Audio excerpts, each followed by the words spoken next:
Hi Rafis, you all welcome on the part number 33 of MCQ, जहाँ पे हमारी target 2500 question की है। यहाँ पे हम क्वेश्चन नंबर 636 टू 660 सॉल्व करेंगे, क्योंकि हमने जो प्रीवियस अपने सीरीज को देखा है उसमें हमने 20 प्लस या फिर 20 माइनस हमने क्वेश्चन कवर किए हैं। इस कारण से यहाँ पे जो आपको क्वेश्चन नंबर दिख रहा है वो बियॉन्ड 20 दिख रहा है।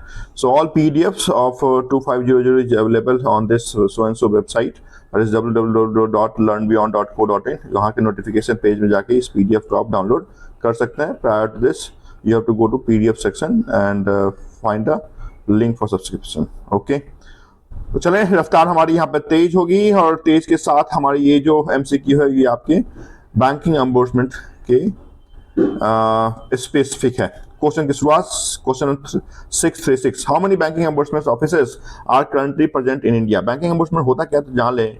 This is a code, this is basically financial code set up by Reserve Bank of India in the year 2006, जिसने 1 जनवरी 2006 से फंक्शन करना शुरू कर दिया। बेसिकली इसका एस्टैब्लिशमेंट 1995 में ही किया गया था। ये बैंक और कस्टमर के बीच के डिस्प्यूट को ना जो उसका सॉल्यूशन है उसके लिए ये कोड स्पेसिफिकली आपकी RBI ने एस्टैब्लिश किया है। और आज के डेट में टोटल नंबर ऑफ बैंकिंग एम्बर्समेंट की जो ऑफिसेस हैं, रीजनल ऑफिसेस हैं, वो 22 अक्रॉस पैन इंडिया है। तो question number 636 answer will be D. Next question number 637, banking ombudsman scheme covers which issue related to which of the following। कौन कौन सा इशू बैंकिंग एम्बर्समेंट के अंदर आप रजिस्टर्ड कंप्लेंट के रूप में कर सकते हैं। Loan and advance, yes, loan and advance के रूप में हम कर सकते हैं। सेकंड है non observance of RBI guidelines, yes, अगर कोई बैंक RBI गाइडलाइन को फॉलो नहीं करती उसके लिए भी हम कर सकते हैं। अनऑथराइज जो डिजिटल ट्रांजेक्शन है, चाहे वो ATM का हो या फिर POS या फिर आपकी INB वगैरह का हो, तो उसके लिए भी हम ना जो भी डिस्प्यूटेड है बैंक और कस्टमर के बीच में, इसके लिए हम कर सकते हैं। तो answer will be all of these, answer will B right. Option number D for question number 637. Question number 638, which of the following statement about banking reimbursement scheme is incorrect। कौन सा गलत है ये आपसे पूछा जा रहा है। तो option number A, the scheme is free of charge, yes, the scheme is free for charge for customer।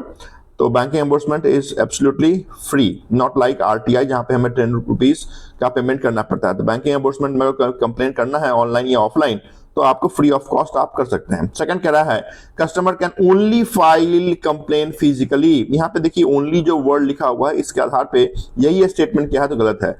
Customer can not only file complain physically but of course online also. तो यहाँ पे बी तो गलत है। हम देखेंगे सी और D में भी कोई और ऐसा ऑप्शन है क्या जो गलत है। तो सी कहता है complain can be filled online, तो यहाँ पे ओनली नहीं लगा हुआ है, इस कारण से this C option is correct, this A option is correct.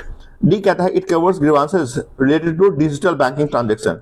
Earlier digital banking transaction banking ombudsman का पार्ट नहीं हुआ करते थे, बट हाल ही के दिनों में कुछ सालों से डिजिटल जो ट्रांजेक्शन है उसकी जो डिस्प्यूट है वो भी आप बैंकिंग एम्बर्समेंट के लिए आप फाइल कर सकते हैं। तो डी इज ऑल्सो करेक्ट। तो यहाँ पे जो बी ऑप्शन था जिसमें कस्टमर कैन ओनली लिखा हुआ है, इस कारण से option number B is incorrect. Right answer will be for question number 638।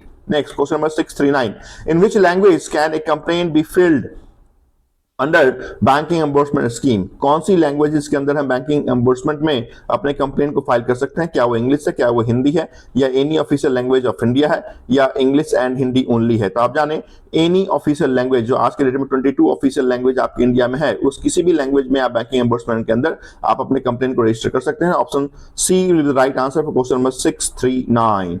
मैं ये मान के चल रहा हूं कि आपने बैंकिंग एम्बर्समेंट को पढ़ा है, देखा है, समझा है, और उसके आधार पर ये क्वेश्चन आपके लिए मैं लेके दे रहा हूं। Question number 640, who is eligible to file a complaint under banking ombudsman scheme. क्या वो बैंक एम्प्लॉय हो सकता है, क्या एनी बैंक कस्टमर हो सकता है, क्या वो बैंक का डायरेक्टर हो सकता है, या ऑल ऑफ दीज हो सकता है। जाने कि बैंकिंग एम्बर्समेंट में कस्टमर कैन फिल्ड कंप्लेंट, चाहे वो कस्टमर इंडिविजुअल कस्टमर हो या कॉर्पोरेट कस्टमर, कहने का इंडिविजुअल और non individual customer can filed complaint under banking ombudsman. यहाँ पे आपसे एनी बैंक कस्टमर है तो this any bank customer is right.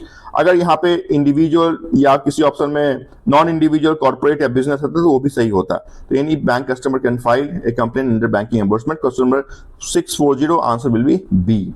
Question number 641, what is the maximum time limit within which the banking ombudsman must pass an order after receiving a complaint। तो आप जाने कि banking एम्बर्समेंट में complaint file करने के लिए customer need to submit a complaint to the bank और 30 days का बैंक को समय देना पड़ेगा। अगर 30 डेज के बाद बैंक ने उस पर कोई एक्शन या फिर रिजोल्यूशन नहीं दिया तो वो कस्टमर अप टू 1 ईयर के अंदर बैंक में बैंकिंग एम्बर्समेंट में अपने कंप्लेंट को फ्री ऑफ कॉस्ट फाइल कर सकता है।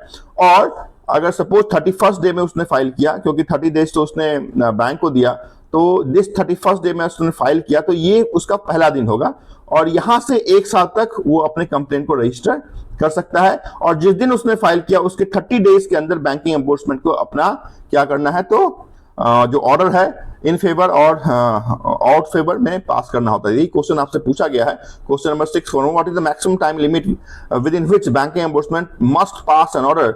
The order is of 90 days. C will be the right answer for question number 641.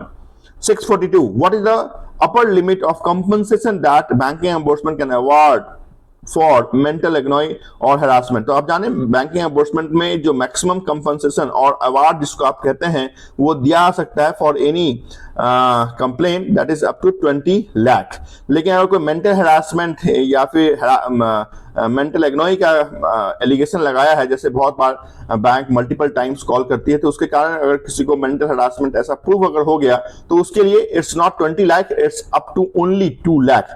In case of mental only, ये जो वर्ड लिखा हो गया है, अगर मेंटल लिखा होगा तो आप 2 लाख पे जाएंगे, अगर मेंटल नहीं लिखा होगा मैक्सिमम अवार्ड कंपनसेशन आपसे पूछा जाएगा 20 lakh will be the right answer. तो इस क्वेश्चन में मेंटल चूंकि लिखा हुआ है तो option number B to 2 lakh will be the right answer for question number 642। क्वेश्चन नंबर 643, if the award is not acceptable to the complainant can approach to the appellate authority within how many days?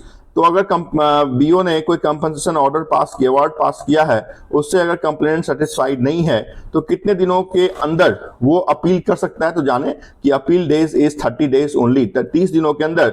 Suppose BO ने 5000 का order pass किया, compensation 5000 का पास किया, लेकिन जो customer उसे एक्सेप्ट नहीं है या फिर जो बैंक है उसे एक्सेप्ट नहीं है, तो उसके अगेंस्ट अपील किया जा सकता है। तो ये अपील 30 डेज के अंदर ही करना होता है। This is what the 30 days is for question number 643. Question number 644. Which of the following is a prerequisite for the complainant to be filled within banking ombudsman? Bank पहला कहता है the bank must have rejected the complaint. Okay तो ये सही है कि bank अगर customer complaint पे कोई काम नहीं किया, रिजेक्ट कर दिया, तो उसके लिए हम फाइल कर सकते हैं। Bank must not have response with in 30 days. Yes, ये भी सही है कि बैंक ने अगर उस कंप्लेंट पे कोई भी 23 दिनों के अंदर काम नहीं किया तो भी हम कर सकते हैं। सी कहता है the response received from the bank is unsatisfactory. Yes, अगर हमने कोई बैंक में कंप्लेंट किया और 30 दिनों के अंदर बैंक ने उसमें सॉल्व भी किया बट वो सेटिस्फैक्टरी नहीं है तो भी हम कर सकते हैं। तो answer will be all of these for question number 644। 645, which of the following is an eligibility creation for filing a complaint within banking ombudsman? है ना, कौन कौन सा एलिजिबिलिटी है जिसके अंदर हम बैंकिंग एम्बर्समेंट में अपने कंप्लेंट को फाइल कर सकते हैं? पहला है the complaint must be submitted in writing. Yes, writing में ही होना चाहिए, चाहे वो ऑनलाइन हो या फिर फिजिकल आप दे रहे हैं तो लेटर पे, बट रिटन होना चाहिए। सेकंड कहते थे complaint must be filled within a specific timeline after connecting to the bank. Yes, आप स्पेसिफिक टाइमलाइन, मैंने बताया कि 30 दिनों का बैंक को समय देना है। 30 दिनों के बाद अगर आपकी कंप्लेंट्स पे कोई भी सेटिस्फैक्टरी रिजोल्यूशन नहीं है तो वहां से 1 ईयर, मतलब ये जो 1 ईयर है ये स्पेसिफिक टाइम पीरियड है जिसके अंदर आप कर सकते हैं। तो ए एंड बी तो सही है। सी कहता है the complaint must B a citizen of India. ऐसा नहीं है, अगर कोई एनआरआई है, उसने इंडिया में एनआरओ अकाउंट ओपन किया है, उसके साथ कोई डिस्प्यूट है तो वो भी कर सकता है। तो it's not for citizen of India only. So right answer will B A and B only. तो right answer will be D for question number 645. Question number 646. What is the role of banking ombudsman in dispute resolution?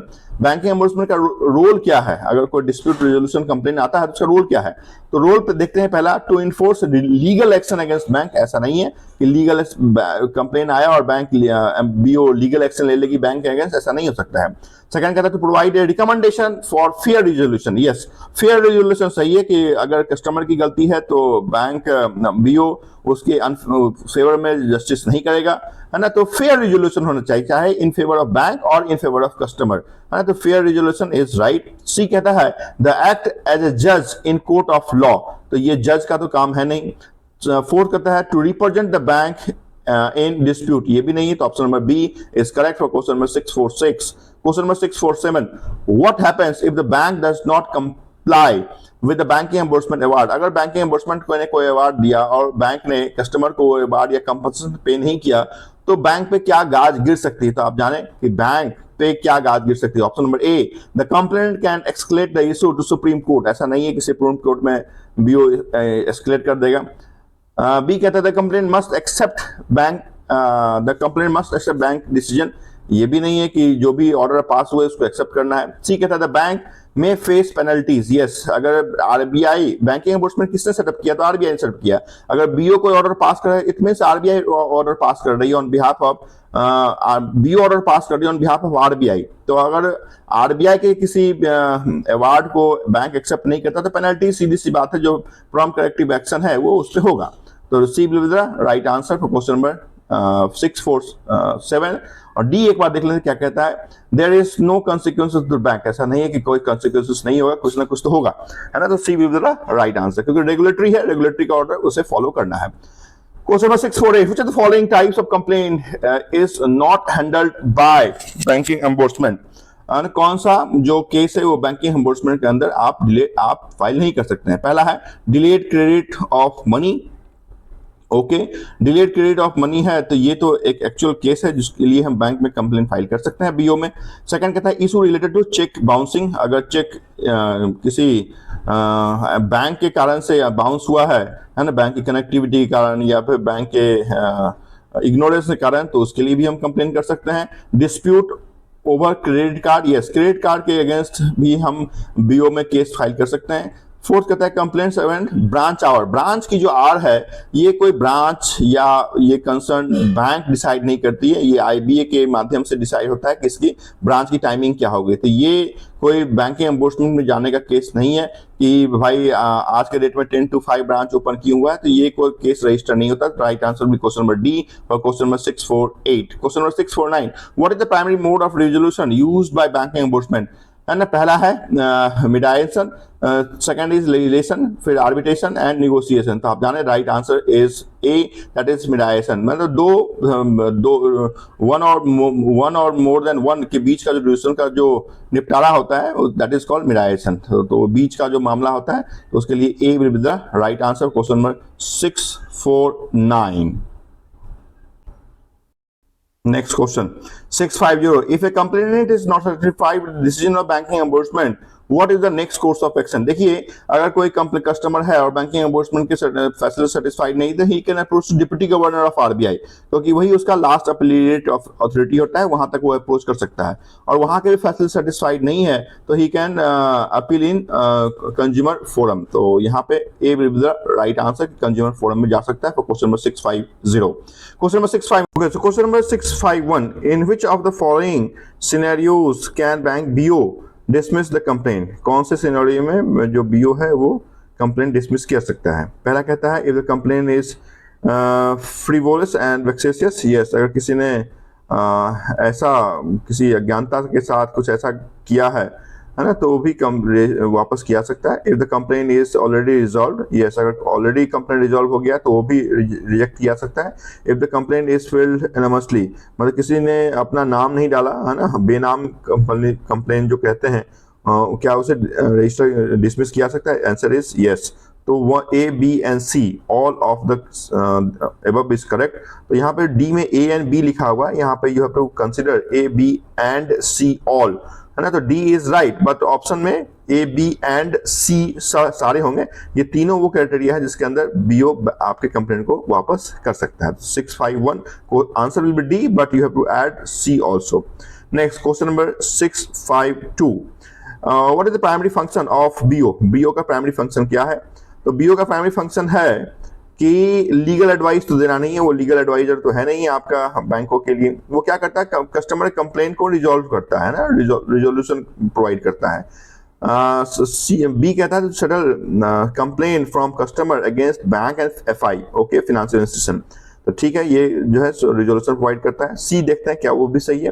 To regulate interest rate, नहीं, interest rate तो regulation आपकी RBI के द्वारा की जाती है, और इंडिविजुअल रेट जो है वो बैंक खुद भी डिसाइड करता है। डी कहता है टू अप्रूव लोन, नहीं, अप्रूवल ऑफ लोन ये बैंक का अपना कोर फंक्शन है। तो A, C and D is wrong, however B is correct. This is the core function of BO. Question number 653, which of the following entities can file a complaint with BO? Only corporate, only लिखा हुआ है, corporate लिखा only लिखा हुआ है, ये नहीं होगा। बी कहता है ओनली लिखा हुआ है, इंडिविजुअल कस्टमर लिखा, देखिए individual customer is right, corporate customer is right, लेकिन ओनली लिखा हुआ है, सिर्फ कॉर्पोरेट कस्टमर ही कर सकता है ऐसा नहीं है, इंडिविजुअल भी कर सकते हैं भाई, है ना। तो सी कहता है any customer including individual and business, yes, मतलब यहाँ पे कहता है इंडिविजुअल भी है, नॉन इंडिविजुअल भी है, तो ये कर सकता है। फोर्थ कहता है ओनली, फिर ओनली लिखा हुआ था नहीं, C will be the right answer, कोई भी कर सकता है, जो भी कस्टमर का बैंक हो, कस्टमर ऑफ बैंक, चाहे तो पर्सनल होगा या फिर नॉन पर्सनल होगा, C will right answer question number 653। Question number 654, what type of issue does BO typically handle, कौन सा टाइप के इशू जो है वो बीओ अपने पास एडहरिंग करता है। पहला है fraudulent activities by bank, yes, fraudulent activities by bank handle करता है क्या, तो कंसिडर करते हैं, देखते हैं क्या है।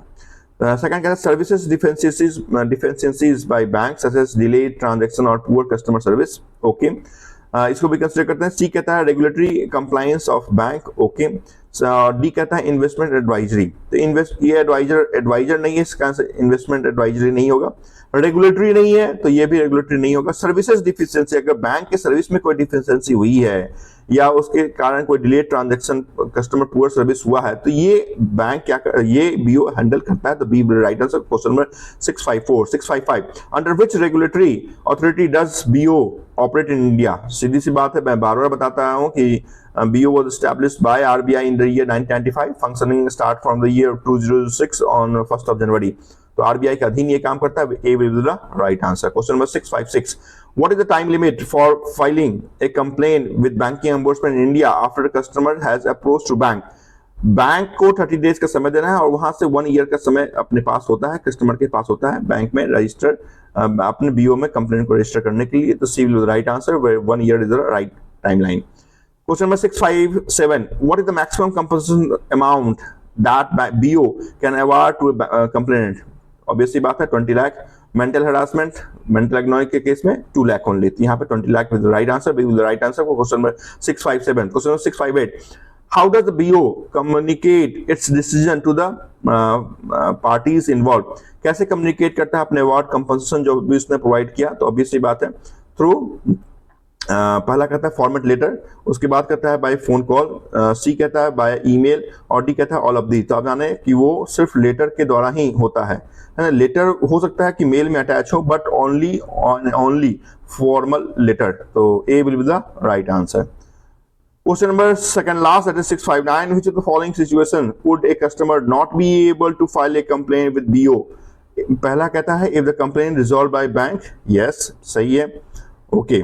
बी कहता है if the complaint is pending in the court of law, yes, अगर ये क्या है तो आपके कोर्ट ऑफ लॉ में कोई केस चल रहा है तो वो क्या हो सकता है, तो एलिजिबल नहीं है। This very very important question, खासकर probationary officer exam, CBO exam के लिए क्वेश्चन बहुत इंपॉर्टेंट है कि किस केस में बैंकिंग एम्बुसमेंट में केस रजिस्टर नहीं किया जा सकता, इधर same case is pending in the court of law, है ना, तो वो नहीं जा सकता है। Last question of today's importance आपकी MCQ, the banking ombudsman was introduced in India in which of the year, introduce कब हुआ है, इंट्रोड्यूस 1995 में हुआ। फंक्शन कब से स्टार्ट हुआ है, तो 1 जनवरी 2006 से हुआ। If you are new on the channel, do like, share and subscribe for many important videos, MCQs, topic by video, notification, guidance, suggestion, and whatsoever.